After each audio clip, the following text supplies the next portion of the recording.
هذا خلق الله فأروني ماذا خلق الذين من دونه. Assalamualaikum warahmatullahi wabarakatuh. Berjumpa lagi dengan saya Teguh Budi Santoso dari Universitas Muhammadiyah Gresik, jurusan Aquakultur semester 2.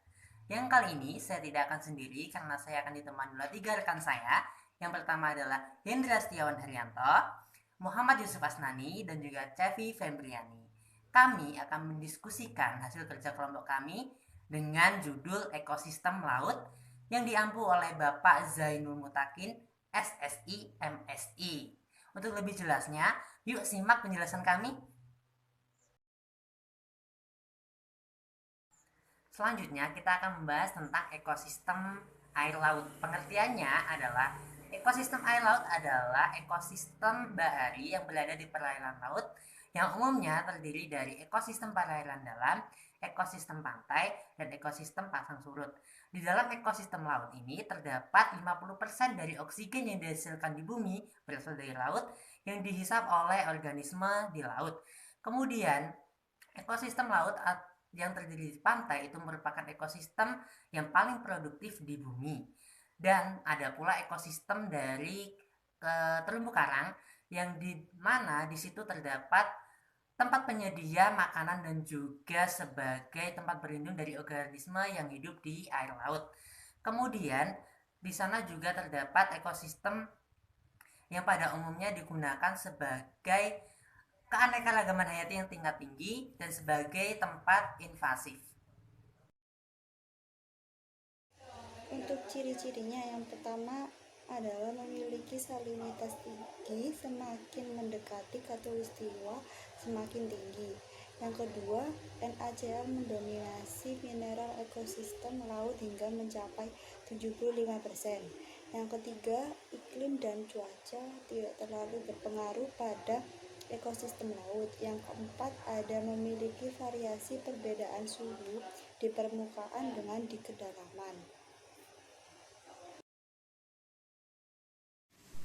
Laut, habitat laut atau oseanik, ditandai oleh salinitas yang tinggi dengan ion C1 min, mencapai 50% terutama di daerah laut tropik. Karena suhunya tinggi dan penguapan besar, di daerah tropik suhu laut sekitar 25 derajat Celcius. Perbedaan suhu bagian atas dan bawah tinggi. Batas antara lapisan air yang panas di bagian atas dengan air yang dingin di bagian bawah disebut daerah termoklim. Di daerah dingin, suhu air laut merata sehingga air dapat bercampur. Maka daerah permukaan laut tetap subur dan banyak plankton serta ikan. Gerakan air dari pantai ke tengah menyebabkan air bagian atas turun ke bawah dan sebaliknya, sehingga memungkinkan terbentuknya rantai makanan yang berlangsung baik. Habitat laut dapat dibedakan berdasarkan kedalaman dan wilayah permukaan secara horizontal.